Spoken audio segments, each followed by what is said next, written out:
I'm Major Nora Holt, JAG Corps, United States Army. And the day I walked into that courtroom, wearing my service dress uniform, my sister rolled her eyes so hard, I thought she might sprain something. Classic Lydia, always dramatic, always convinced she was the smartest person in the room. The irony? The room she was sitting in was a courtroom, and I actually was one of the smartest people there. I'd prosecuted war crime cases in Kandahar, dealt with rogue officers, and once stared down a 3-star general who thought rules didn't apply to him. But somehow, in my sister's mind, I was still the quiet kid who liked to follow Grandpa around. That day wasn't just another family spat. It was a legal war, Holt versus Holt. Lydia was suing me for our grandfather's estate, the same grandfather who'd raised me after our parents took off. The same man who'd been a decorated military judge, who taught me how to hold a fork, how to hold my ground, and how to tell the difference between justice and revenge. When the bailiff called the session to order, I saw her smirk at me from the plaintiff's table. She looked expensive designer blazer, hair perfectly blown out, that bored, superior expression that said, "I'm here because my lawyer told me I had to be." I could practically hear her inner monologue, "Oh, this'll be easy. She's just a soldier. She doesn't know how the system works." Except I did. I'd built my career inside that system. Then the judge walked in, Colonel Samuel Harland, retired Army JAG, now a civil court judge, a man whose name I hadn't heard since Afghanistan. When he looked up from the case file and saw me, his pen froze midair. He blinked, squinted slightly, then said, "Wait, Major Holt?" The entire courtroom went silent. Lydia's smirk faltered. "Yes, sir," I said, standing instinctively. "It's good to see you again, Your Honor." For a second, his expression softened recognition, respect, maybe even a hint of pride. He nodded slowly. "You prosecuted Captain Reeves in Kabul, didn't you? The bribery case." "Yes, sir. And the falsified contract investigation the same year." "I remember," he said, sitting back. Then his tone shifted back to professional. "Proceed." Lydia looked confused. Her lawyer leaned toward her, whispering fast. She didn't understand yet, but she would. 3 months earlier, this entire mess had started when Grandpa Judge Elliot Holt passed away at 87. He was more than a grandfather. He'd been my entire moral compass.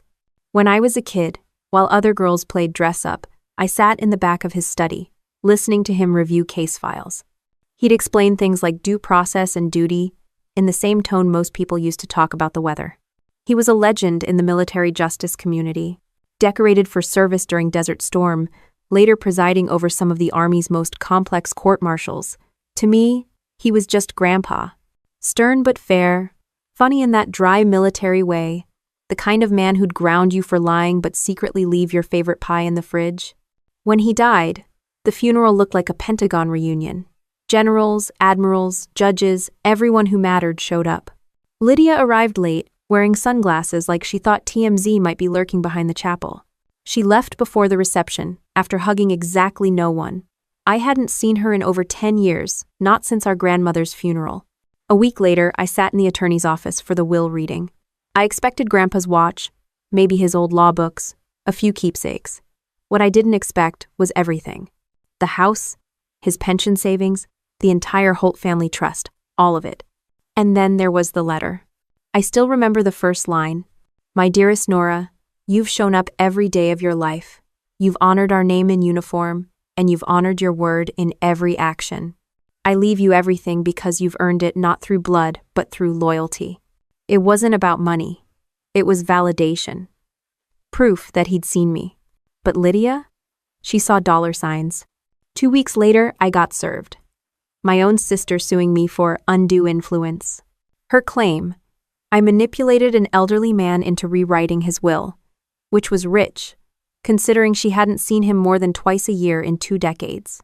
I laughed the first time I read the complaint, thought it was a misunderstanding. Maybe her lawyer was overreaching. Then I saw the signatures, hers and our father's, supporting her claim. That was the part that hit. Not the lawsuit, the betrayal. See, our dad had always been Lydia's biggest cheerleader. He used to say I was too serious for my own good, that I should lighten up and let Lydia handle the social stuff. Translation: she was pretty, I was practical. She got attention, I got expectations. So of course he backed her. It wasn't about justice, it was about control. By the time we got to trial, I'd already accepted one truth. Family court brings out the absolute worst in people who already had bad instincts. Lydia came armed with crocodile tears and an expensive attorney who specialized in emotional manipulation. They were about to find out emotion doesn't win cases, facts do. From the corner of my eye, I saw the clerk adjust his mic. All rise. The sound of chairs scraping echoed as Judge Harland entered. My hand went to the metal bar on my chest out of habit. Old instincts. Military bearing. Stay composed. When he recognized me, that single second of silence told the whole story. He knew me not just as a soldier, but as a lawyer who'd earned her place the hard way. Lydia, meanwhile, was still processing the fact that the judge apparently knew her little sister. Major Holt, he said again, a faint smile tugging at his mouth. Didn't think I'd see you in this kind of courtroom. Neither did I, sir, I said. His gaze flicked between me and Lydia, and I saw the moment he realized exactly what kind of case this was. Family versus family, reputation versus greed. The rest of the room didn't know the history. They didn't know that when Grandpa's health declined, it was me who drove 3 hours each week from Fort Belvoir to his home in Richmond. They didn't know that when his arthritis flared up, I cooked his meals, balanced his medication chart, made sure his VA appointments were scheduled. But I knew Lydia would tell a different story. She'd say I inserted myself into Grandpa's affairs, that I isolated him, which was funny, because the only person who'd ever isolated him was her by ignoring him completely. As the judge called the first motion to order, Lydia gave me another one of her smug half-smiles, like she thought she'd already won. I met her eyes and smiled back, the same way I smiled at hostile witnesses before cross-examining them into oblivion. This wasn't going to be easy. Family cases never are. But this time, the law was on my side, and for once in my life, so was karma. The gavel hit the bench with a sharp crack, and the case officially began. The air felt heavy, thick with history, resentment, and the faint smell of Lydia's overpriced perfume. I straightened my uniform jacket and kept my eyes on the judge. Because in that moment, I wasn't just fighting for money, I was fighting for the truth of who really showed up for the man who raised us. And something told me that, before this was over, everyone in that courtroom would know exactly who I was. The second the gavel hit, I felt my pulse steady. Courtrooms always did that to me, something about order, structure, and the silent weight of consequences. But as the session paused for documents to be entered into evidence, my mind wasn't on legal motions. It drifted back to the first time I ever saw a courtroom, not as an officer, but as a little girl clutching my grandfather's hand. I must have been 5. He was in uniform then, black robe hanging heavy on his shoulders, voice calm and commanding. The nameplate read, Colonel Elliot Holt, U.S. Army, Judge Advocate General's Corps. I didn't understand what that meant, but I understood how everyone looked at him with respect. Even at that age, I recognized authority when I saw it. He raised me in Richmond, in an old brick house lined with books that smelled like dust and tobacco. The living room was filled with medals and framed commendations, but what stood out most wasn't the display, it was the order of it. Everything had a purpose, a place. That discipline bled into every part of our lives. Every morning at 6:30 sharp, he'd wake me up with the same words. Discipline isn't punishment, it's preparation. He taught me to make my bed tight enough to bounce a coin, to write thank you notes by hand, to look people in the eye when I spoke. If I rolled mine, I'd get that quiet, disappointed look that said more than yelling ever could. Grandpa wasn't loud. He didn't need to be. When he spoke, people listened. My parents, well, calling them parents is generous.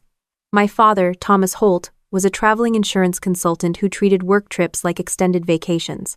My mother, Denise, was a yoga teacher who thought parenting interfered with her personal alignment.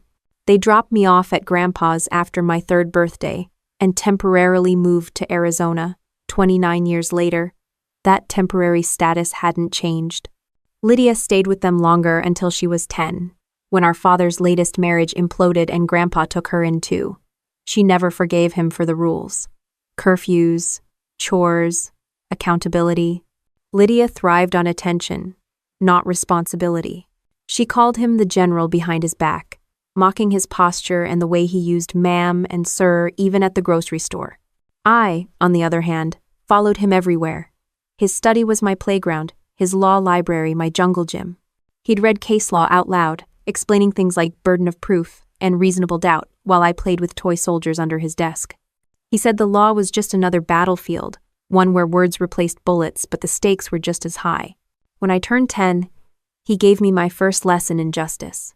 He caught me lying about breaking a window. I expected punishment. Instead, he handed me a broom and said, "Fix it. Don't hide from it." Then he sat beside me as I swept the glass. That night, he told me, "Integrity is doing the right thing when no one's watching. Honor is doing it when everyone's watching."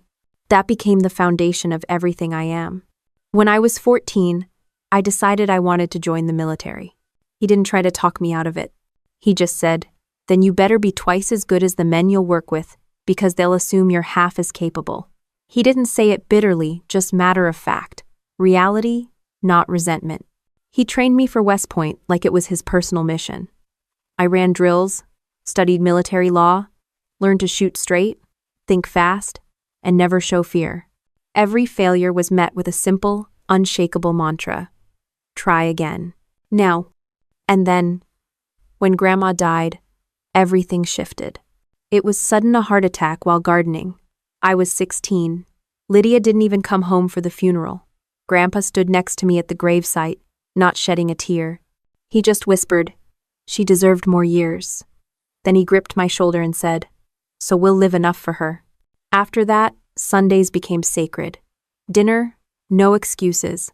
Even when I left for the academy, I called every week. If I missed a Sunday, he'd leave a message that said, "The mission continues, Major."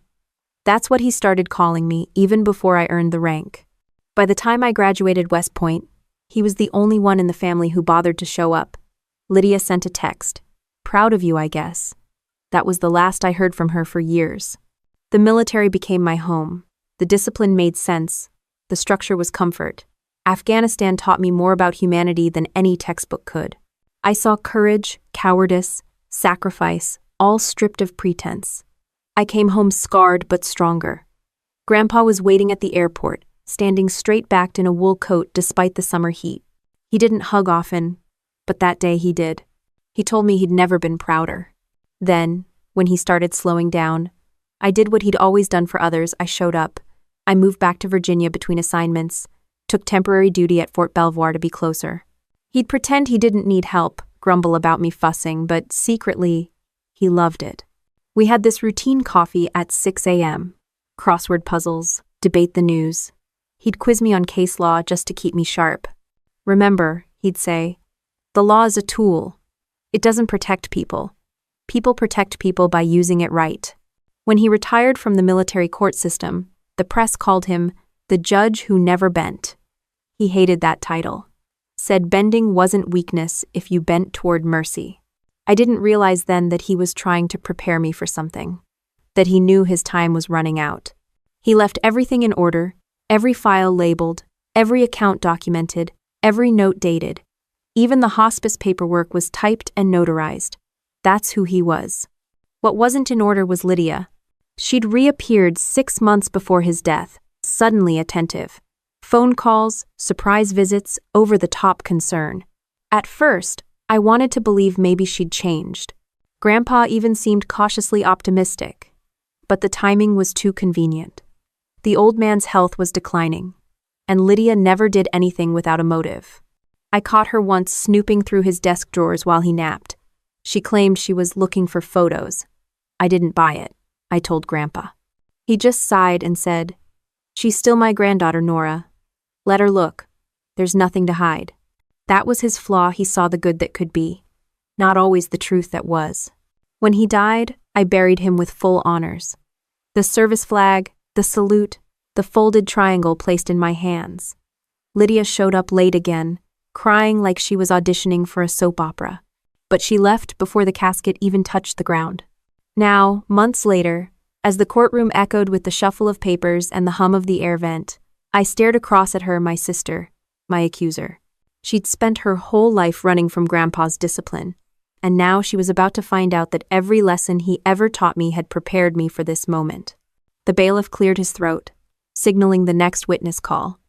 I sat back, pen in hand, calm as ever. Because while Lydia played victim, I was exactly what Grandpa had raised me to be ready for battle, and already 2 steps ahead.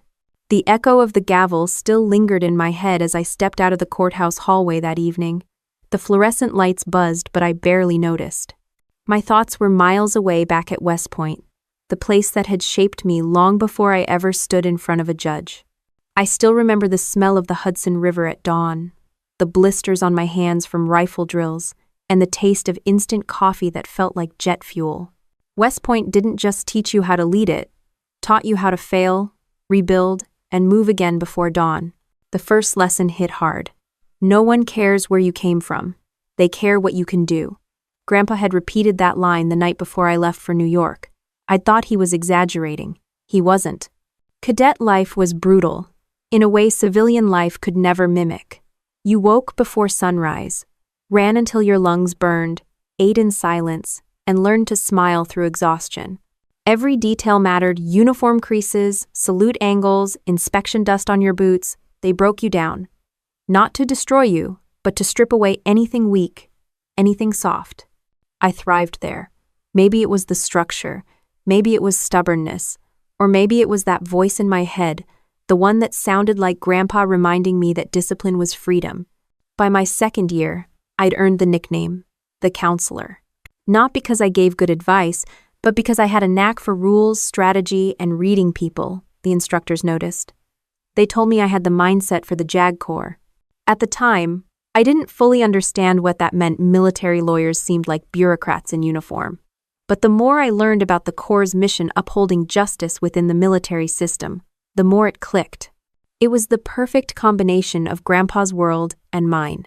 When I graduated, Grandpa stood in the front row, shoulders squared, a faint smile under his mustache. He shook my hand instead of hugging me, because that was his way.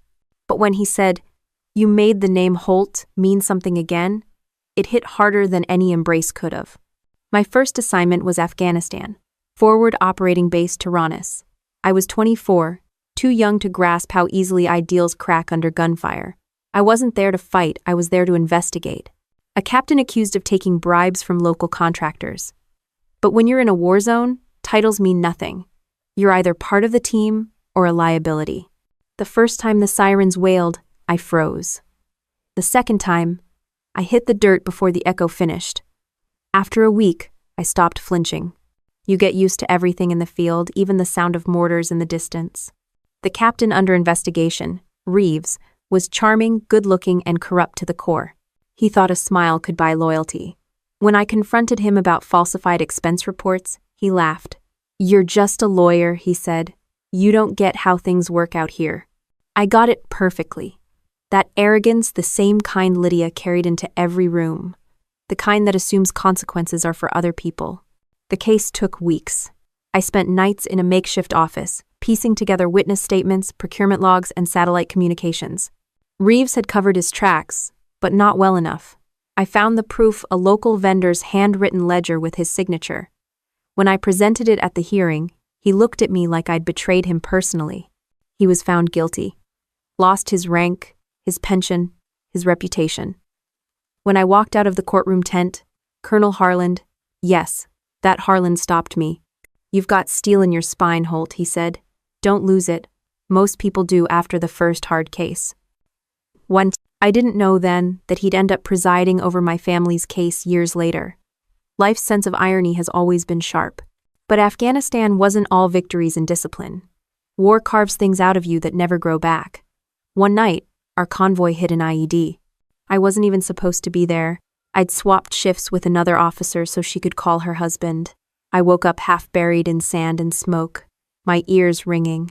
The Humvee behind ours was gone, obliterated. We lost 3 soldiers that night. One of them a 19-year-old private who'd once told me his mom worried he'd forget to eat vegetables. That was the moment I stopped seeing law as theory. Justice wasn't about procedure, it was about people who'd never make it home, and the ones who had to live with that. When I finally came back stateside, I carried 2 things: a limp that never quite healed, and an unshakable sense of duty. Grandpa was waiting at Dulles Airport, hat in hand, tears he tried to hide behind small talk. "You came back taller," he said, like he couldn't process how the same girl who used to trip over her boots was now walking with the weight of war in her step. We sat on the drive home mostly in silence. He didn't ask for details, didn't pry. He just said, "You've seen enough. Now make it mean something." And I did.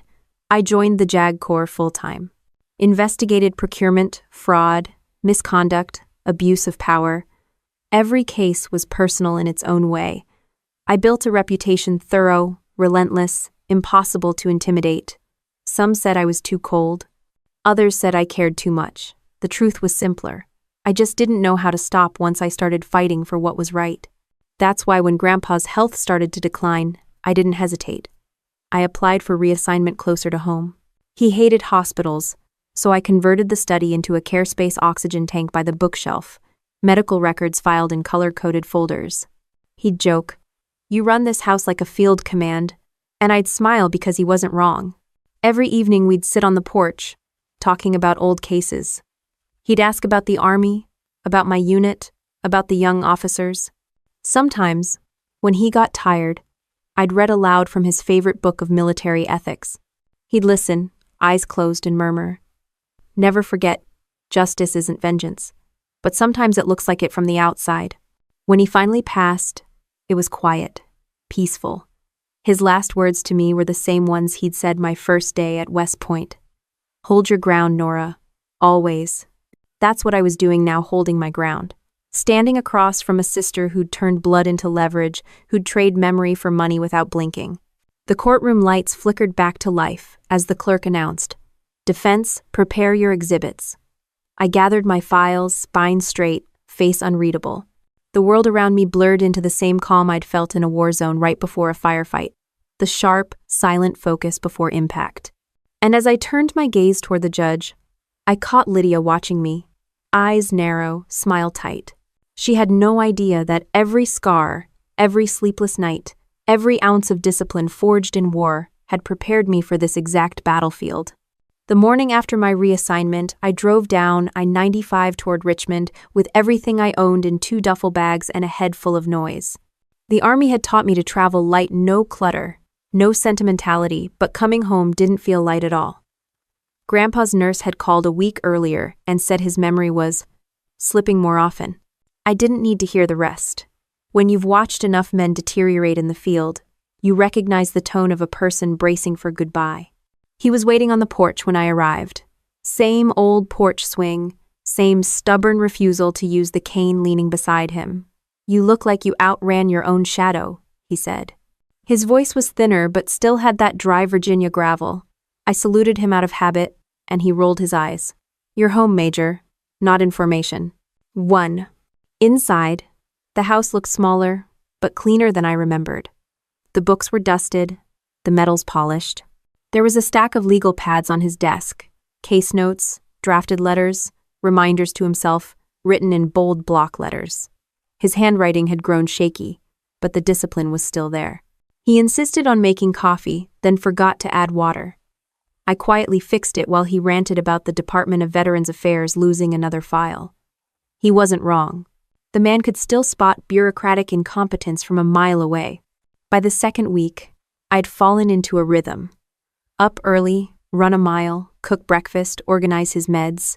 I worked remote legal reviews for the JAG office in D.C., logging in from his dining table surrounded by family photos that hadn't moved in 20 years. He'd nap while I typed, the oxygen machine humming beside him. Some afternoons, we'd sit outside under the oak tree, and he'd tell stories about trials from decades ago, how he'd once sentenced a colonel who tried to bribe his own clerk, how mercy was harder to apply than punishment. Then one evening, Lydia showed up.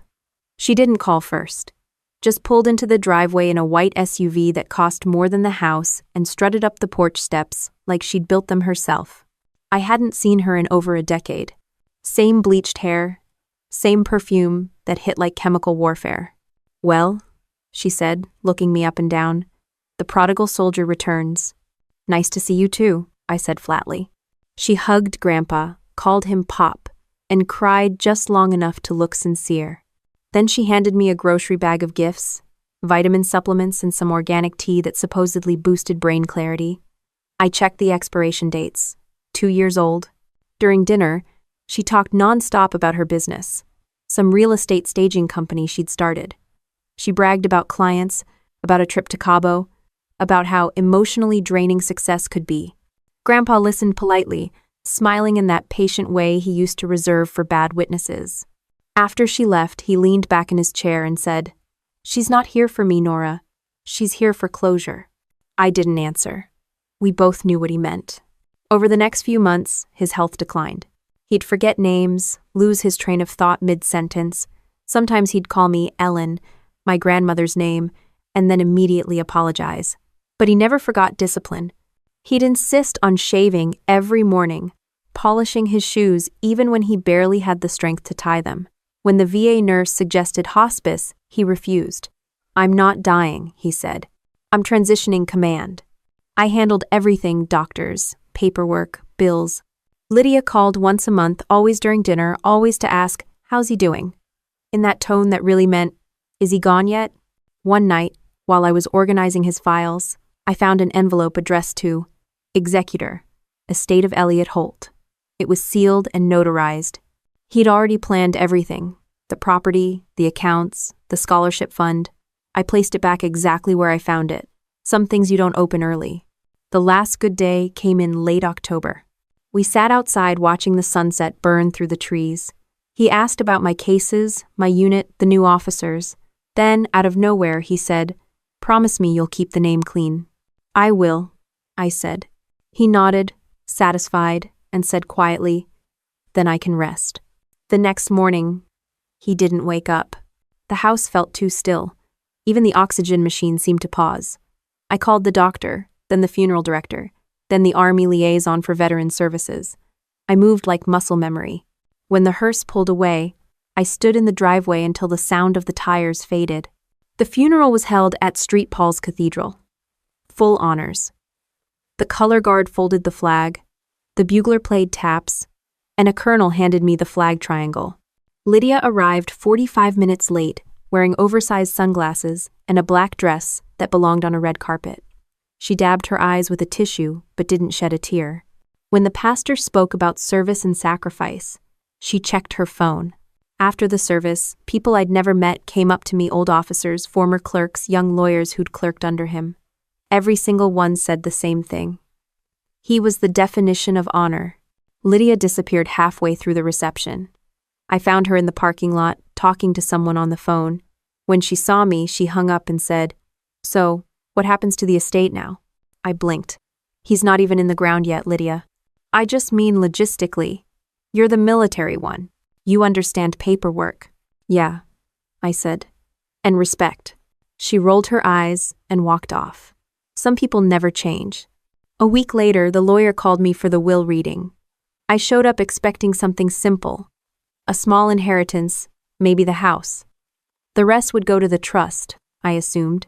Lydia arrived late again, carrying a venti latte like she was headed to a board meeting. The lawyer, Mr. Kane, cleared his throat and began. Per Judge Holt's last will and testament. He read through the details, and Lydia's smile widened until it didn't. All assets, property, and accounts are to be transferred to Nora Holt, including oversight of the Holt Honor Fund. Her face froze. "That can't be right," she said. Mr. Kane adjusted his glasses. "It's been signed and notarized." She turned to me.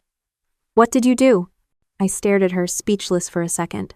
"I showed up, that's what I did." "I?" She stormed out of the office, slamming the door hard enough to rattle the frames on the wall. For a few weeks, silence. Then came the letters. First from her lawyer, requesting clarification. Then from her again, threatening to contest the validity. Then from my father, who hadn't spoken to me in years, suggesting a family compromise. I didn't answer any of them. Instead, I focused on honoring Grandpa's plans. I started organizing the Holt Honor Fund, reaching out to his old colleagues. It felt good to build something real, something that carried his name forward. Then, one cold morning in January, a courier knocked on the door. He handed me an envelope with my name printed in legal block letters. Inside was the summons. Holt v. Holt, petition for estate reversal, filed by my sister, supported by our father. I stood in the hallway for a long moment, staring at the seal of the court. Then I folded the paper neatly, set it on the table, and said out loud, "All right, Grandpa." Command accepted. The coffee machine beeped behind me, cutting through the silence. I poured a cup, steady hands, steady breath, the same calm I'd felt on every battlefield before this one. The first time I saw my name on a legal complaint, it didn't sting. I'd seen worse criminal charges, dishonorable discharges, even treason filings, but this one was different. Holt versus Holt. It wasn't a case. It was a family autopsy dressed up in paperwork. The complaint was 4 pages long, written in the flowery tone lawyers use when they want to sound righteous. Lydia accused me of undue influence over a mentally diminished elder, coercion in estate manipulation, and my personal favorite, using military authority to pressure familial dependency. In other words, she'd turned my loyalty into a crime. The moment I finished reading, I called her lawyer. I didn't yell, didn't curse, just said, "This is going to be the most educational mistake of your career," and hung up. Still, the weight hit me later that night. The house felt too quiet without Grandpa's cough or the sound of his TV droning in the next room. The walls seemed to echo with all the things he'd told me about honor, how it wasn't something you wore, it was something you practiced. Honor, apparently, didn't count in probate court. By morning, it was all over local news. Army major accused of manipulating war hero's will. Someone had tipped off the press, probably Lydia. The comments section was a swamp. Half the people thought I was a monster, the other half thought I was a scapegoat. Either way, they all had an opinion. I reported the lawsuit to my CO at Fort Belvoir. Regulations required disclosure of any civil case involving personal misconduct. He didn't say much, just looked disappointed. "You'll be placed on administrative review," he said. "Standard procedure." "Understood, sir." Translation: I was benched. No new assignments, no court appearances, no investigations until my situation was resolved. When I got home, my desk phone was already blinking. Reporters, former classmates, even an old boyfriend who apparently wanted to check in. The only person who didn't call was Lydia. She didn't need to. Her lawsuit said enough. I hired Dean Lawson, retired Navy JAG, sharp as a scalpel, no patience for theatrics. When he came to the house, he didn't comment on the photos or the flags. He just asked for coffee and said, "Your sister's lawyer's good, but he's overplaying. He's trying to win sympathy, not facts." "She'll milk the poor emotional daughter angle," I said. Dean nodded. "And you'll come off as the stoic soldier who doesn't feel anything, which the jury will misinterpret as guilt." "Perfect." He grinned. "Don't worry, we'll fix that." End of chapter. For the next few weeks, my life became a cycle of depositions, affidavits, and media spin. Every detail of my relationship with Grandpa was scrutinized when I visited. What we talked about, whether he was lucid, when he signed the will. Lydia's lawyers called witnesses, a housekeeper who'd worked 2 weeks, a neighbor who remembered him repeating himself, and a hospice nurse who claimed I was controlling. They painted me as a manipulative career woman who saw an opportunity and took it. Meanwhile, I kept my mouth shut. Let them talk. Truth doesn't need a megaphone, it just needs oxygen. The Army's Ethics Committee opened an internal review. I sat through 6 hours of questioning by 3 officers, all polite, all skeptical. "Major Holt," one of them asked, "did you ever use your military resources or influence to affect your grandfather's estate?" "No, sir," I said evenly. "But I did use them to drive him to his doctor's appointments, fix his Wi-Fi, and make sure his prescription refills arrived on time." One of them smirked. The other 2 didn't. The next day, the story escalated. Some blogger found a photo of me in uniform at Grandpa's funeral and captioned it, "Power play or tribute?" They dissected everything from the medals on my chest to the fact that I didn't cry in public. Apparently, stoicism was now evidence of guilt. Dean called that night. "Don't read the comments." "I haven't," I lied. He sighed. "You've got one advantage they don't see coming." "What's that?" "You're not playing for pity." That week, I started noticing things in Lydia's filings that didn't add up. Statements about Grandpa's finances that didn't match the records I'd kept. References to a family agreement I'd never heard of. I mentioned it to Dean, and his eyes narrowed. If they fabricated documents, this gets criminal fast. Let's dig. How would sure? We subpoenaed bank statements, old emails, medical records. Slowly, the pattern emerged. Lydia had been withdrawing cash from one of Grandpa's smaller accounts during her visits. Always small amounts, spaced just right to avoid attention. She'd called them errands. When I confronted her over text, she didn't deny it. She just sent, "You'll regret this. Grandpa isn't here to protect you anymore." I didn't reply. Some wars you don't fight in text messages.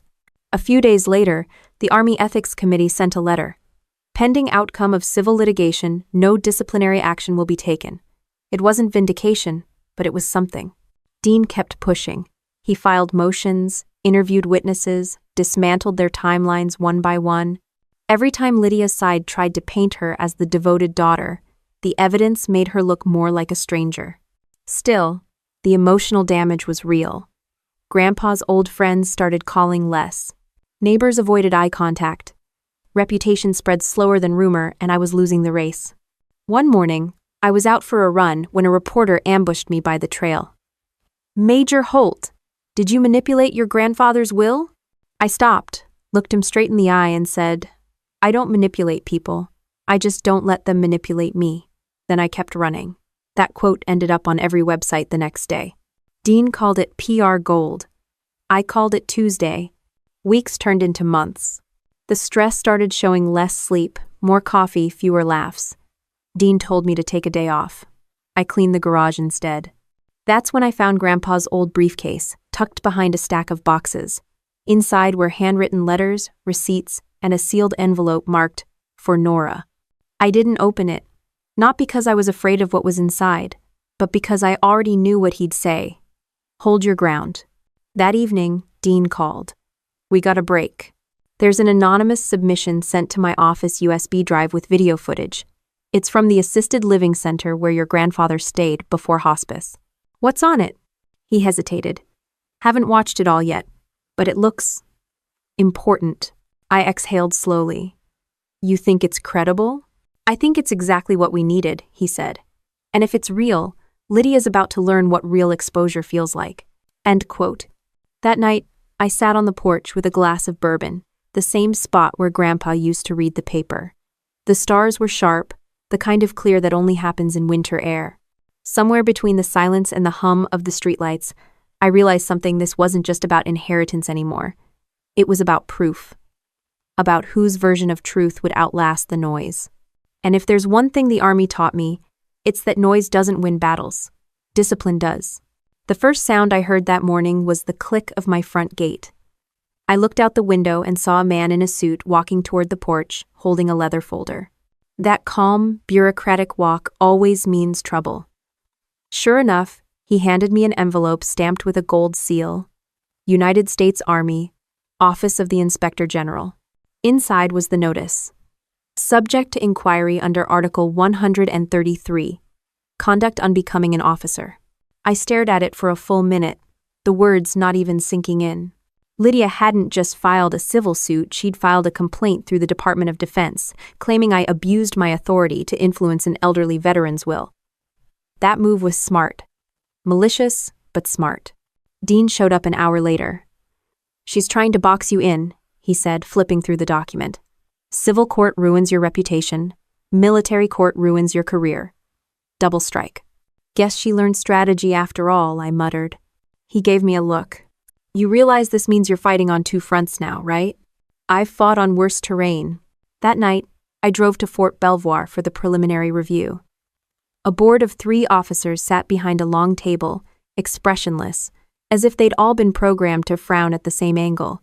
I'd worn my service uniform out of respect, but I could tell from the glances that the optics weren't in my favor. Major Sinclair, the chair, started reading from a script. "Major Holt, the department has received allegations that you exerted improper influence on a senior citizen, resulting in personal financial gain. These claims, while under civil review, raise potential concerns under Article 133. "Understood, sir," I said, keeping my tone level. He glanced at me over his glasses. "Do you deny the allegations?"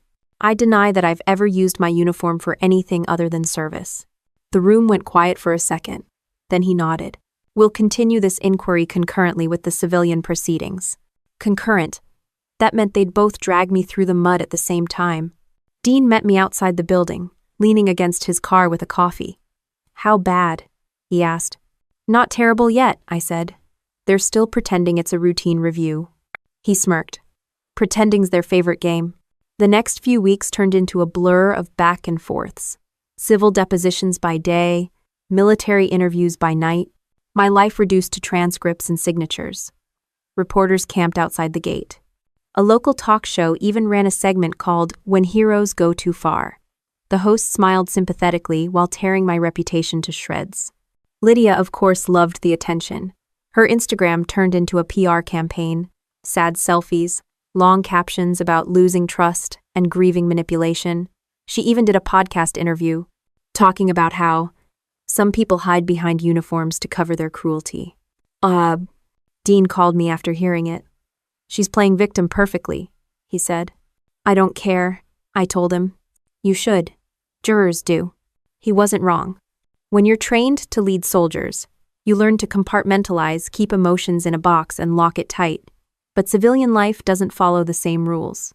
Every headline, every whisper, every look at the grocery store chipped away at that box. I started running more. Harder. 5 miles before sunrise, another 3 at night. It helped keep the noise down. The rhythm of my boots on pavement was the only thing that still made sense. Then, out of nowhere, the Inspector General's office requested access to my service history, commendations, investigations, deployments. I knew what that meant. They were digging for anything to question my integrity. Dean wasn't surprised. They'll try to connect dots that don't exist. You're the story now.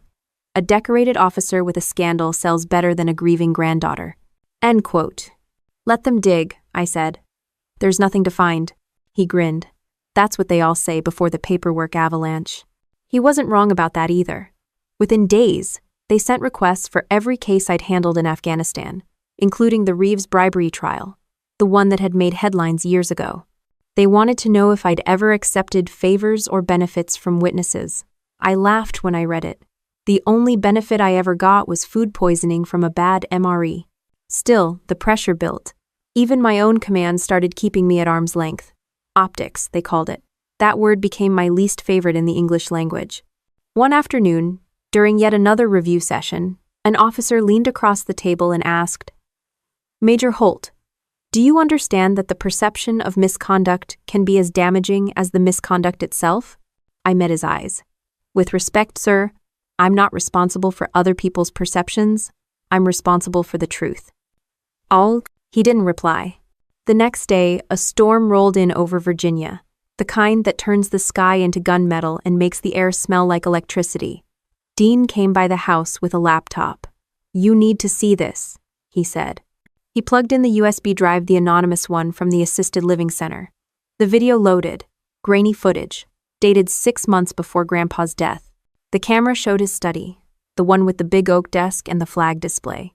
Lydia was there, sitting across from him, pen in hand. He looked tired, confused. She smiled, that fake sweetness I knew too well. Just sign here, Pop, she said. It's just paperwork for your scholarship fund. He hesitated. Does Nora know? Her tone sharpened. You don't need to bother her with every little thing. Then she guided his hand across the page. The signature was shaky, forced. Dean paused the video. This is forgery. Plain and simple. I watched the screen, jaw tight. He trusted her. She weaponized that trust, he said quietly. If this holds up in court, it'll destroy her credibility. The next day, Dean filed the footage as potential evidence. Lydia's lawyer tried to block it, arguing privacy violations. The judge allowed a review under seal. For the first time since the lawsuit began, the tide shifted. But while the civilian court tilted in my favor, the military review kept dragging. They didn't care about sibling drama, they cared about headlines and discipline. My CO called me in one morning and said, "We can't have distractions in uniform, Major." I asked, "You want me to resign?" He didn't answer directly. "You should consider your options." I walked out, straight-backed, calm, but inside, I was burning. I'd spent 15 years upholding the same code they were now using to push me out. That evening, Dean stopped by again, this time with takeout and a look that meant bad news. They're accelerating the civil schedule. Lydia's side requested a summary judgment hearing next month. They're betting you'll be too busy defending yourself in the Army inquiry to keep up. Let them bet, I said. I'm not quitting either field. He smirked. That's the soldier talking. Good, I said, because that's who they're fighting. The next morning, the news broke that the military board had delayed their ruling, pending further evidence. It wasn't an exoneration, but it was enough to buy time. Dean texted me. You're still in the fight. I texted back. I never left it. That afternoon, I put on my uniform not for court, not for optics, but for me. I stood in front of Grandpa's folded flag on the mantel and said quietly, they can question my choices, my motives, even my uniform, but they don't get to question what you taught me. Outside, thunder rolled in the distance, the kind of sound that reminds you of artillery far away. I didn't flinch, just straightened my shoulders and started preparing the next set of exhibits. Because wars end when one side stops fighting, and that wasn't going to be me. When Dean handed over the flash drive, I didn't say anything. I just watched the small piece of plastic between my fingers, realizing that sometimes the smallest objects carry the loudest consequences. He'd already made a backup, of course. Lawyers like him don't believe in single points of failure. He sat across from me at the dining table, laptop open, folders stacked high with motions and affidavits. The footage is clean, he said. Time-stamped, authenticated. We've got a chain of custody from the facility's IT staff. They're willing to testify if needed. I nodded slowly. So she forged Grandpa's signature. Not just that. She misrepresented what he was signing. He was on medication, clearly disoriented. She knew exactly what she was doing. End of 2. The screen still showed a freeze frame of Lydia's smile, calm, patient, fake. Grandpa's hand hovered midair, pen between his trembling fingers. I wanted to look away, but I couldn't. The image felt heavier than any piece of evidence I'd ever entered into a military file. Dean shut the laptop gently. We'll introduce it during discovery. Let her team scramble. I'll file a motion to compel an authenticity review, just to tighten the noose. Do it, I said. 2 days later, Lydia's lawyer sent a flurry of emails demanding the footage be sealed. Privacy, he argued. Medical context, irrelevant to the will. But the judge disagreed. If authenticity is in question, he said, then all context is relevant. That's when Lydia cracked. Not publicly, not dramatically. She cracked in the way people do when they realize their bluff's been called, but still think they can bluff harder. She called me that night, first time in months. Why are you doing this, Nora? She asked, her voice calm but tight. I'm defending myself, I said. You're humiliating the family. I laughed once, sharp. You sued the family. I'm just cleaning up the mess. She went quiet for a second. He always favored you, she said, even when we were kids. He made me feel small every time you walked into the room. That wasn't him, Lydia. That was you. Her voice shook. You don't get it. You had him. You had the army. You had everything. All I ever wanted was something left for me. You had the same chances, I said. You just didn't want to earn them. The line clicked dead. The next morning, her lawyer withdrew one of their filings, the motion claiming Grandpa was incoherent during the will signing. Dean smirked when he saw it. She's cornered. Now she's trying to minimize damage.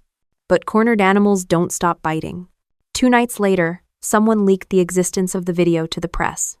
The story hit every local outlet by sunrise. Exclusive. New footage may prove elder abuse in Holt family case. Of course, they left out the part where the abuser was the plaintiff. Reporters swarmed the courthouse. Lydia released a statement through her publicist claiming context manipulation and false editing. She even accused me of hacking into medical records.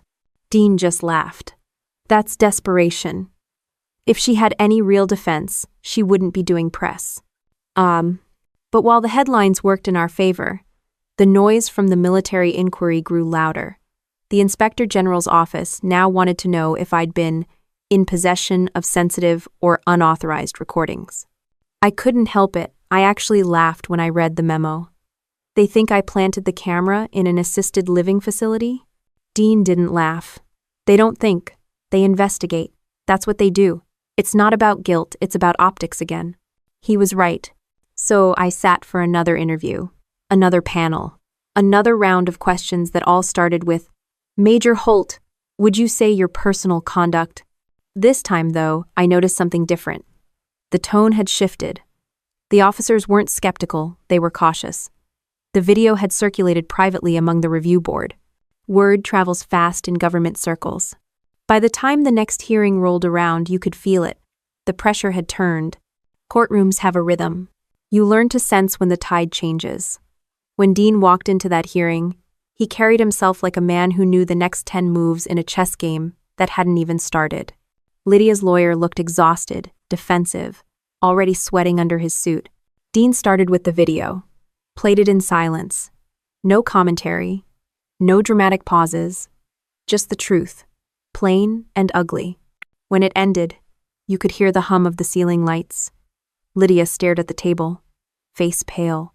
Her lawyer fumbled for words, context, misunderstanding, emotional stress. None of it mattered. The damage was done. Dean stood, calm and deliberate. "Your Honor, this video shows the plaintiff knowingly misrepresenting a legal document to an elderly veteran with diminished capacity. The defense moves to strike all claims of undue influence." The judge looked at Lydia for a long time before speaking. "Mrs. Bennett," he said, using her married name because formality cuts sharper than insult, "do you have anything to say before I rule?" She didn't. For a second, I thought it was over. But then her lawyer said something that froze me. "Your Honor, the plaintiff contends that the defendant's military background may have played a psychological role in coercing compliance from her grandfather. We request that the court consider the inherent imbalance of power in a military relationship." Dean's head snapped toward him. "Excuse me?" The judge raised an eyebrow. "You're claiming that being a serving officer constitutes coercion?" "Yes, Your Honor," he said, doubling down. "The uniform itself conveys authority. The plaintiff's father, Mr. Thomas Holt, will testify that his father often deferred excessively to military hierarchy, making him vulnerable to Nora's influence." Dean whispered, "They're going after the uniform now." I clenched my jaw but said nothing. The judge sighed. "Proceed. But be advised, counsel. This line of argument is thin ice." Dean leaned closer to me. "Let them walk on it. It'll crack under their own weight." And it did. Lydia's father, our father, took the stand. He rambled about family duty and how hard it was being a veteran's son. He tried to paint me as intimidating, manipulative, obsessed with military structure. But when Dean asked, "How often did you visit your father in the last year of his life?" the man froze. "Once," he said quietly. Dean smiled. "Then you're basing your testimony on hearsay, not observation." The judge overruled the objection that followed. By the time we adjourned, Lydia looked hollow. The press outside shouted her name, but she kept her head down. Dean packed up slowly, letting the reporters swarm past us. When we stepped out into the cold air, he said, "That's the day the case turned." I didn't answer. Winning wasn't the word I was thinking of. It felt more like surviving.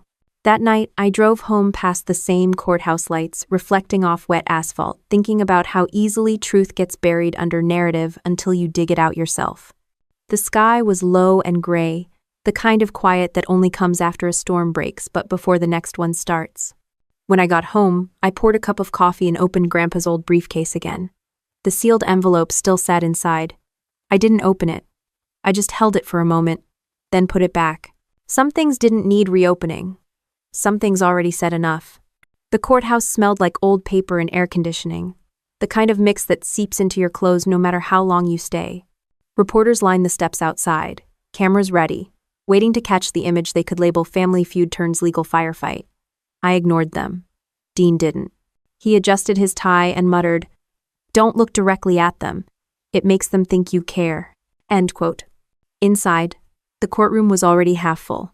The gallery buzzed with quiet excitement, the way people whisper before a fireworks show. The bailiff called for order, and everyone stood as Judge Harland entered. He looked older than I remembered from Afghanistan, lines deeper, hair grayer, but his presence still carried that same command. "Case of Holt versus Holt," the clerk announced. "Parties present and ready?" Dean stood. "Defense ready, Your Honor." Lydia's lawyer, Mr. Crane, followed. "Plaintiff ready." The judge nodded. "Proceed." Crane started his opening with what he thought was empathy. "This is not about greed, Your Honor. This is about betrayal. A young woman exploited the love of a confused old man. Dean didn't even glance up from his notes. I'd seen that face before, the one he made right before dismantling someone's argument piece by piece. Crane kept talking, painting Lydia as the estranged daughter trying to reclaim justice. He described me as cold, calculating, emotionally unavailable. In his world, logic was cruelty and loyalty was manipulation. When it was our turn, Dean stood, buttoned his jacket, and said simply, "This isn't a case about betrayal, it's a case about who actually showed up." He didn't raise his voice. He didn't need to. The words landed like a gavel strike. He laid out the timeline: my visits, my care for Grandpa, the consistent records of his mental evaluations, the documented financial transactions Lydia made without his consent. Every fact was a nail in the coffin of her story. Then he paused. "Your Honor, before proceeding, the defense intends to submit new evidence in video documentation authenticated by the facility and verified by the court's own experts." Crane jumped up immediately. "Objection, relevance, and privacy." "That." Harlan raised a hand. "Overruled. Continue." Dean nodded toward the clerk. The lights dimmed. The video played. The room went silent. The screen showed Lydia in that small study, smiling as she slid papers toward Grandpa. Her tone was syrup-sweet, words precise. "Just sign here, Pop. It's for the scholarship." His hands shook. Her patience thinned. "Don't overthink it. You trust me, don't you?" The clip ended with her folding the document neatly, smiling at the camera, unaware it existed. No one moved. No one breathed. The only sound was the faint hum of the projector. Dean closed his folder. "The defense rests its case on Exhibit 12, Your Honor." Lydia's face drained of color. Her lawyer whispered furiously, but she stared straight ahead, jaw clenched. The judge leaned back, his voice low but clear. "Mrs. Bennett, is this you in the footage?" Her lips parted. "It's taken out of context." He tilted his head. "Then perhaps you can explain the context of deceiving your father into signing legal documents under false pretenses?" She looked down. The silence said more than she ever could. Dean sat, his expression unreadable. I stayed still, hands folded on the table, military bearing, control. But under the surface, I felt something I hadn't let myself feel in months: vindication. Not triumph, not revenge. Just the quiet relief of truth doing its job. The judge called a brief recess. Reporters rushed out. Dean exhaled, leaning back in his chair. "Well," he said, "that went better than I expected." "Don't jinx it," I told him. "Please." At this point, she could confess to tax fraud and it wouldn't make it worse. He wasn't wrong. When we reconvened, Crane tried to pivot. He claimed Lydia was emotionally distressed, that she'd acted under pressure, that grief makes people do strange things. The desperation bled through every sentence. Harland wasn't buying it. Then came the moment that sealed it. Dean called the facility administrator to testify. She was a no-nonsense woman in her 60s who'd seen more family feuds than Thanksgiving dinner tables. She confirmed the video's origin, the timing, and that the file came from a motion-activated security camera installed for liability purposes after another resident's complaint. "Was the defendant aware of this recording?" Dean asked. "She was not," the woman replied. "But we keep signage at all entrances, notifying all visitors of monitored areas. So the plaintiff had every reason to know she might be recorded?" "Yes, sir." Dean turned toward the bench. No further questions. Crane didn't even cross-examine me. Harland rubbed his temples and sighed. "This court will recess for final review. Counsel, I'll issue judgment once I've reviewed the complete record." The bailiff called adjournment. Everyone stood. Lydia didn't look at me as she left. For the first time, she looked small, like a kid caught sneaking out past curfew. Outside, the air was crisp. Reporters shouted my name. Flashbulbs flared. I ignored them. Dean muttered, "You might want to get used to that." "I don't plan to," I said. We walked toward the parking lot, our steps echoing off the concrete. "You realize," Dean said, "this might make you a poster child for military discipline meets family drama." I didn't ask for that title. Mine. "No one does," he said, "but it fits." When I got home that night, I took off my uniform jacket and hung it by the door. The house was quiet again. On the mantel, the folded flag caught the light from the lamp. I poured a glass of water and stared at it. You were right, I said softly. Justice isn't revenge, but it sure feels good to watch it work. I didn't know what the judge's final words would be, and honestly, it didn't matter anymore. The truth had already done what it needed to. The next morning, I woke up to sunlight creeping through the blinds and the sound of my phone vibrating on the table. It was Dean. You might want to sit down, he said. I'm already sitting. He paused. Harland issued the ruling early. I didn't breathe. He continued, voice steady. He sided with us. Full dismissal of all claims. He declared the will valid and sanctioned her for perjury. For a second, all I heard was static, the faint hum of relief wrapped in disbelief. Dean kept talking about paperwork and settlements, but I barely heard him. I just looked toward the folded flag again, thinking about every lesson, every word, every moment that had led here. Then, almost without realizing it, I smiled. Not because it was over, but because it had finally made sense what Grandpa meant when he said, "Hold your ground." Outside, the wind rattled the window, carrying the faint smell of rain. I stood, poured another cup of coffee, and started sorting the next stack of files. There was always more to do. The courthouse was nearly empty when we walked out.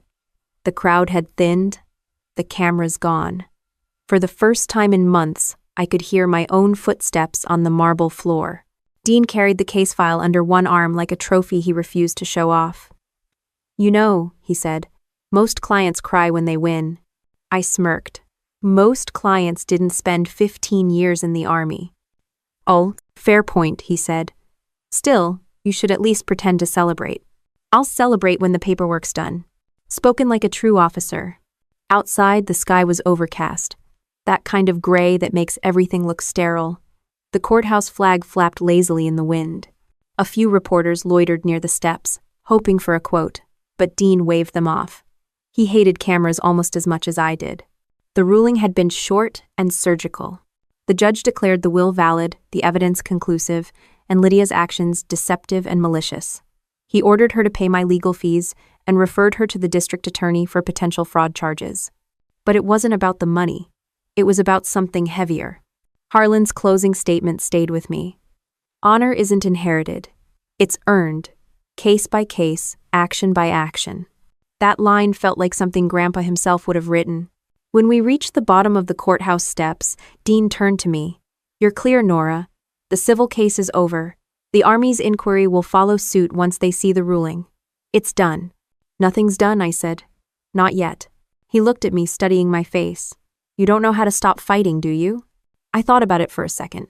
I'm not sure I'd recognize myself if I did. I drove home in silence, no radio, no phone calls. Just the sound of the tires and the hum of my own thoughts. The house came into view, small, tidy, exactly as Grandpa had left it. The oak tree out front had started shedding leaves early that year, scattering them across the walkway like confetti after a long battle. Inside, everything was still. His chair, his books, the folded flag on the mantel. I poured myself a cup of coffee, sat at the kitchen table, and read the ruling one more time. It wasn't about winning, it was about clarity. Every accusation, every whisper, every doubt had been stripped away. The Army's notice came 2 days later, a short letter from the Office of the Inspector General. No evidence of misconduct found. Case closed. That was it. No apology, no speech, just closure in government stationery form. Still, it meant something. I put on my uniform that morning, the same one I'd worn in the courtroom. Pressed, perfect, regulation sharp. Standing in front of the mirror, I saw the reflection of a woman who had survived 2 wars, one overseas, one in her own family, and somehow came out still standing. The following week, Fort Belvoir reinstated me. The colonel called me into his office, expression neutral, but voice softer than usual. Major Holt, he said, welcome back. I trust you're ready to get back to work. Always, sir. He nodded. For what it's worth, I read the court decision. The Army needs officers like you, ones who don't flinch when things get ugly. Thank you, sir. And Holt, he added as I turned to leave, try not to make a habit of taking your battles to federal court. I smiled faintly. No promises. Back at my office, my team greeted me with cautious smiles, the kind people give when they're not sure what's appropriate. The first sergeant, a gruff old Marine named Ellis, dropped a folder on my desk. "Welcome back, ma'am. You missed the fun. 3 fraud cases, 2 misconducts, and a colonel who thinks regulations don't apply to him." "Perfect," I said. "Let's ruin his week." Work came naturally again. The rhythm, the rules, the clarity, all of it felt like breathing after being underwater too long. There's a comfort in order, even when life outside the gates is chaos. That night, I walked the perimeter of the base like I used to. Quiet, steady steps, cool air against my face. The sky was clear, the stars sharp and deliberate, the way they only look when you're far enough from city lights. I thought about Grandpa, about how he used to say, "Justice doesn't always roar, Nora. Sometimes it just stands quietly and waits for people to notice." He was right. A week later, Dean called. "You planning to sue her back?" "No," I said. He sounded almost disappointed. "You'd win." "I already did," I told him. He paused, then said, "You're a rare breed, Holt. Most people want revenge. You just wanted balance. I learned from the best." The next day, I visited the cemetery. Arlington was calm that morning, the rows of white markers catching the sunlight like mirrors. I stopped at Grandpa's grave. His name etched into the marble, clean and dignified. Cole. Elliot Holt, U.S. Army. Honor above all. I placed a small bouquet of purple irises at the base. His favorite flower, he said they symbolized wisdom and loyalty. "I did it right, Grandpa," I said quietly. "Not just for me, for the name." A breeze moved through the grass, stirring the edges of the flag by the memorial wall. On the way out, I passed a group of young cadets standing in formation. One of them saluted me, probably recognizing the ribbons on my chest. I nodded back. There was something grounding about the routine, the salute, the silence, the respect. By the time I got home, a letter was waiting on the doorstep. Handwritten, unmarked envelope. I opened it, half expecting another legal threat, but it was from Lydia. The handwriting was shaky, uncertain. "I never wanted to destroy you, Nora. I just wanted to matter. I don't expect forgiveness. I just hope you know I loved him too, in my own way. L." I read it twice, then folded it neatly and tucked it into Grandpa's briefcase with the rest of his papers. Not out of forgiveness, just because some things don't need to be thrown away to be finished. Later that evening, I sat on the porch with a cup of coffee and watched the sun dip behind the trees. For the first time in a long time, I didn't feel like I was preparing for the next fight. There was no next fight, just the quiet satisfaction of having kept my word. The phone buzzed on the table beside me. It was an email from the Judge Advocate General's office, an invitation to speak at a legal ethics symposium at West Point. The subject line read, "Integrity in Service." I smiled. It felt like the right kind of full circle. I set the phone down, leaned back, and let the silence fill the space where anger used to live. There would always be another case, another trial, another line to hold. But tonight, the only thing that mattered was that the name Holt still stood for what it always had: honor, duty, and the quiet kind of strength that doesn't need to announce itself. The first time I unlocked Grandpa's old office again, it felt like stepping into a courtroom frozen in time. The air carried that faint smell of cedar and printer ink, the kind that lingers after years of discipline and thought. His desk still had a half-empty jar of pens, his gavel-shaped paperweight, and that framed photo of the two of us at my West Point graduation, me in cadet gray, him in full dress uniform, proud but pretending not to be. I cleared the dust off the desk and set down a new nameplate, Holt Honor Fund, Est 2028. The idea had started as a line in his will, a scholarship for children of fallen service members. But I wanted it to be more than a trust fund. I wanted it to be a promise that his kind of honor, the kind that outlasts medals and politics, would keep going long after both of us were gone. The first donor meeting was small. Just a handful of old colleagues, a few officers I'd served with, and Dean, who claimed he was only there for the free coffee but still brought 3 folders of suggestions. The plan was simple: legal support and scholarships for veterans' families, with mentoring programs run by JAG volunteers. It wasn't flashy. It was just solid, sustainable, and built on service, exactly what Grandpa would have liked. Still, building something with his name on it meant inviting ghosts back in. 3 weeks into the project, I got an email from Lydia. No subject line, no greeting, just a single sentence. If you ever need help with the foundation, I'd like to contribute. I read it 3 times before closing the laptop. The first instinct was to delete it, the second was to pour a drink, the third was to breathe and remember Grandpa's voice. Mercy isn't weakness, it's just the harder choice. So I called her. She answered on the 3rd ring, quiet, cautious. Nora? It's me. Now. Silence. Then, you actually called. You offered to help, I said. I'm calling about that. She exhaled sharply, like she hadn't expected to get that far. Look, I know I don't deserve a seat at that table, but you're not getting a seat, I cut in. But you can help. The scholarship fund needs a PR team, someone who can make people listen without tuning out. You were always good at that. She hesitated. You'd trust me with that? I'm not doing it for you, I said.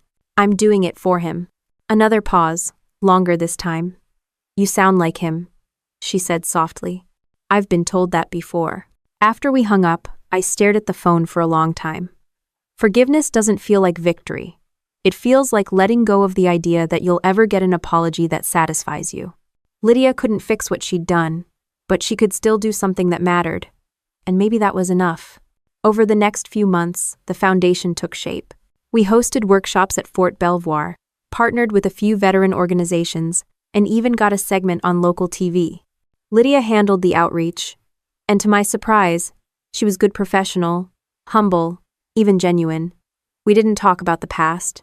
We didn't have to. Some conversations do better in silence. Dean joked that we were the strangest redemption arc he'd ever seen. He'd stop by sometimes, check the books, make sure I wasn't overworking myself. You've done it, he said one afternoon. You've turned a courtroom disaster into a legacy project. You realize that, right? He shrugged. I didn't do it alone. He smiled. No, but you were the one who showed up. That's what counts. The first scholarship award ceremony was held on a cold March morning at the Richmond courthouse, the same one where it all started. I thought about changing the venue, but somehow it felt right. Harland even attended, still as sharp as ever. When I thanked him for coming, he said, "Wouldn't miss it, Major. This is the kind of case outcome we actually want to see." During the ceremony, we honored 5 students, each one the child of a veteran killed in action. They spoke about their parents, their dreams, and what service meant to them. One girl, about 16, said she wanted to study military law because justice is what keeps chaos from winning. That line hit me straight in the chest. After the ceremony, as people mingled, Lydia approached me quietly. She looked different, simpler clothes, softer expression. "The fund's doing good work," she said. "It's early," I replied, "but we're getting there." She nodded, then handed me a folded note. "He wrote this for you. I found it in one of his old files when I was cleaning out the attic." I hesitated before taking it. Her hand trembled slightly. When I unfolded the paper later that night, I recognized the handwriting instantly. Grandpa's block letters, sharp and disciplined even at the end. If you're reading this, Nora, then you've already faced the hardest part of carrying the Holt name, proving you deserve it. I taught you law because law is what keeps order. But I taught you honor because it's what keeps us human. Never confuse silence with weakness or forgiveness with surrender. You'll be tested, but that's the price of living by a code. At the bottom, a single line. Make the name mean something that outlives us both. I folded the letter carefully and placed it inside the briefcase with the others. For the first time in years, that old house didn't feel haunted anymore. It felt alive. When I walked out onto the porch, the air was cold but clear. The flagpole creaked softly in the wind, and the foundation's banner fluttered just beneath it. Holt Honor Fund, for those who show up. That phrase had started as a private motto between Grandpa and me. Now it was on flyers, websites, and scholarship letters. The world didn't need to know where it came from, it just needed to feel it.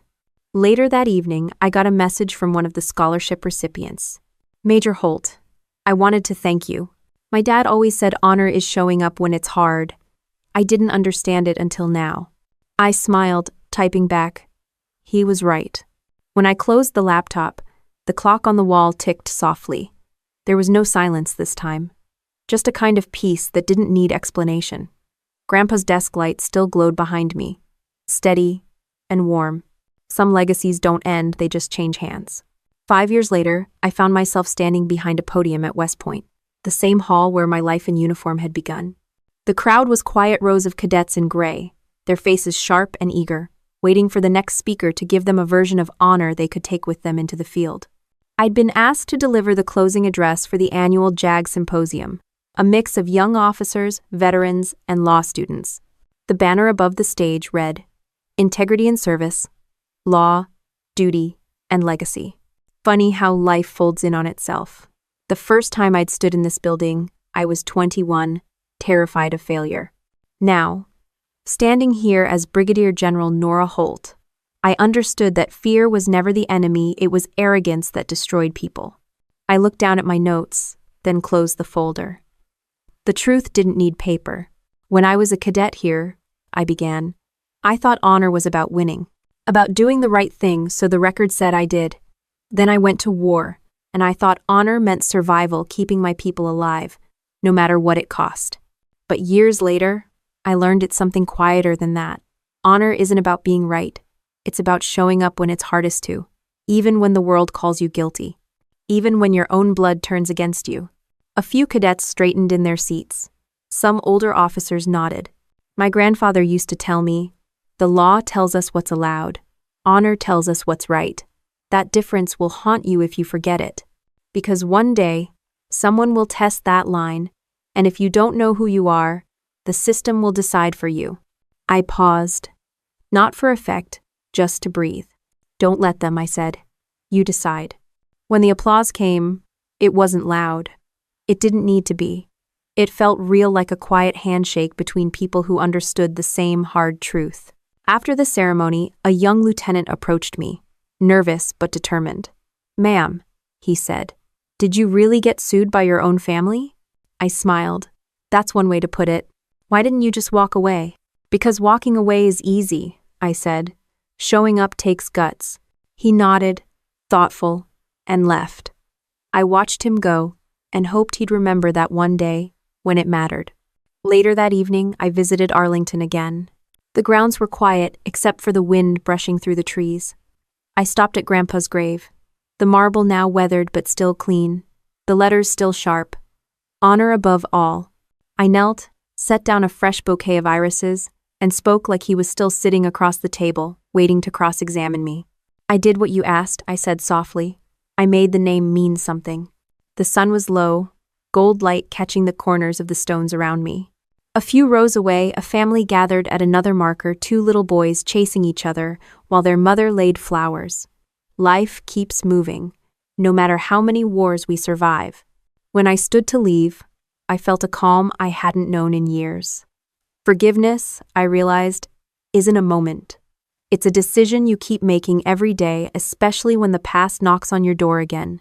As I reached the parking lot, my phone buzzed. A text from Lydia. The Holt Fund got approved for federal matching. You'd have hated the meetings, but we did it. I smiled. There was no bitterness left in the words. Just pride, earned the long way. That night, back in my house, I sat at the same desk that once belonged to Grandpa. The flag still hung above it, framed and folded. I opened the briefcase one last time, not to read the letters, but to add something new, a copy of the Foundation's first annual report. The front page carried our motto, "For those who show up." I slid it under his last note and closed the case gently. Out of habit, I checked my uniform for the next day, perfectly pressed, insignia straight. Some habits aren't discipline anymore, they're comfort. I was scheduled to attend a Senate committee hearing on veterans' justice reform, one of those long, bureaucratic fights that take patience, not adrenaline. The kind of war you win with words instead of weapons. Before turning off the light, I caught my reflection in the window, older, sure, but sharper too. Scars where they needed to be, calm where there used to be fire. I remembered something Grandpa said once when I'd lost a case early in my career. You don't lose when you stand for something real. You just wait until the world catches up. Maybe that's what all of this had been, waiting for the world to catch up. I poured one last cup of coffee, sat by the porch, and listened to the hum of the night. Somewhere in the distance, a train rolled by, its horn low and steady. The same sound I used to fall asleep to as a kid when I stayed at Grandpa's. The phone rang again. "Dean, predictably.